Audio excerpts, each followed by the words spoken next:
Cześć, tu Valencianistas z Art of Death z Państwa 106.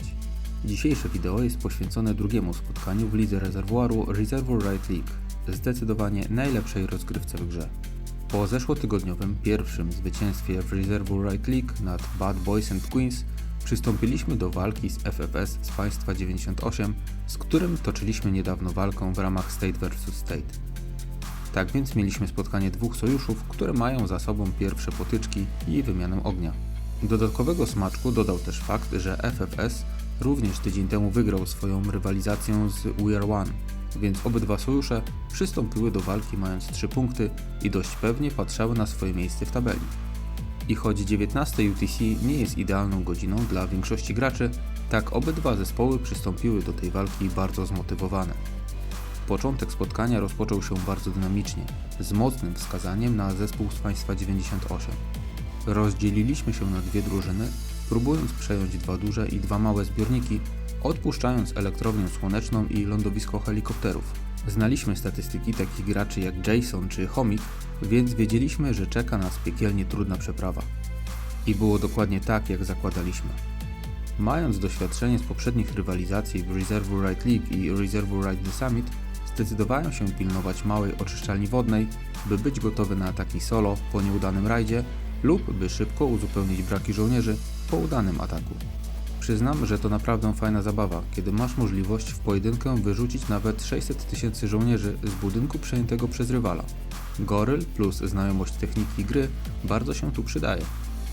FFS, jeśli nie będzie rozkojarzone jak wtedy, kiedy graliśmy z nimi State vs State, to ma szansę zajść naprawdę daleko. Mieliśmy wiele problemów, żeby przejąć zajęte przez nich budynki, a ataki rajdami wychodziły jeden po drugim. W tym czasie FFS przygotowywało Ghost Rally, co skutecznie pomagało im szybko odzyskać budynki i dzięki posiadaniu elektrowni słonecznej znacznie zyskali na czasie i punktowali bardzo szybko. Mała dygresja. Jeśli gracie w Waszą ulubioną grę i ściągnęliście ją ze sklepu Huawei, czyli App Gallery, to mam dla Was dobrą wiadomość. Mianowicie w dalszym ciągu obowiązuje promocja, w której za wydatki w grze możesz odebrać kupony, które służą do obniżenia cen na kolejne zakupy. Możesz zaoszczędzić nawet 20%. Link do promocji znajduje się w komentarzu. A teraz wracajmy do Reservoir Right.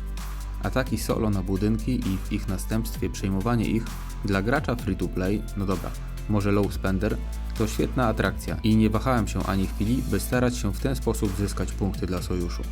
Jeśli dodać do tego, że nie musiałem kalkulować, czy wystarczy mi żołnierzy do końca walki, zwykle po prostu ich nie wystarcza, to jest to uczucie podobne do tego, kiedy Wojciech Szczęsny obronił rzut karny przeciwko Arabii Saudyjskiej na Mistrzostwach Świata 2022. Nie muszę ukrywać, że w ten sposób można zyskać bardzo dużo punktów solo w Reservoir Right. Więc jeśli chcecie być wysoko w tabeli punktów solo, to jest to zdecydowanie świetny sposób. Po upłynięciu mniej więcej połowy czasu spotkania zaczynamy to, co tygrysy lubią najbardziej, czyli polowanie na płytki Water Tanks. Jeśli oglądaliście skrót z poprzedniego spotkania Reservoir Right, to wiecie, jak bardzo lubią to zadanie i jak szybko mija czas, kiedy musisz non-stop wysyłać 6 marszów po wodę i jak niebezpieczne jest to zadanie. Biorąc pod uwagę, że najpierw farm jest 12, a później aż 28, a każda farma daje 120 jednostek wody, to posiadanie dedykowanych graczy do tego zadania staje się must be dla sojuszu. Małe zbiorniki wodne są bardzo niedoceniane, zwłaszcza przez bardziej doświadczonych graczy. To wszystko dlatego, że kiedyś do zwycięstwa w kanionie wystarczyło w zasadzie holować centrum oraz 2 duże zbiorniki wodne. Cała reszta miała wręcz marginalne znaczenie. To oczywiście spore uproszczenie, ale po ostatnich zmianach w grze w zasadzie nie ma już typowych pewniaków do miana zwycięstwa w meczu. Jest wiele zmiennych. Nie zawsze silniejszy sojusz wygrywa spotkanie. Tą zmienną, oprócz zbierania kałuż wody, jest zdecydowanie posiadanie jak największej ilości zbiorników wodnych. Składa się na to m.in. natychmiastowy przypływ punktów wody, od razu po zajęciu zbiornika wodnego. Nie trzeba czekać, jak w przypadku przejmowania budynków, oraz fakt, że każdy Tile Hunter, wykorzystując wszystkie 6 marszów, może zebrać aż 720 punktów wody. Mimo stałej, bardzo dużej przewagi punktowej FFS nie traciliśmy hartu ducha i tak jak Eternal z zeszłotygodniowego spotkania w Reservoir Right The Summit, wierzyliśmy, że da się odwrócić losy meczu, walcząc do końca i nie ustawialiśmy w dążeniu do polepszenia rezultatu. Wynik punktowy wyglądał znacznie lepiej niż kolory na mapie, a jest to wynikową m.in. doskonałego przejmowania kałuż wody, którą nasi gracze zdejmowali z mapki perfekcyjnie. Tego dnia widzieliśmy bardzo często czerwoną mapę. Trzeba przyznać, że rywal postawił nam bardzo ciężkie warunki i przedstawił bardzo dobrą strategię gry. Na pewno spróbujemy część z tych pomysłów zaadaptować w ostatnim grupowym spotkaniu w przyszłym tygodniu. Mówiłem już, jak niebezpieczne jest wysyłanie 6 marszów i zostawiania swojej kwatery bez opieki? Można przesłać w ten sposób wielu żołnierzy do szpitala, można również płonąć, co jest już swoistą tradycją dla mojej gry w wydarzeniach typu Reservoir Raid, którą to tradycję skutecznie próbuję praktykować coraz to nowe sojusze, które spotykamy w kanionie.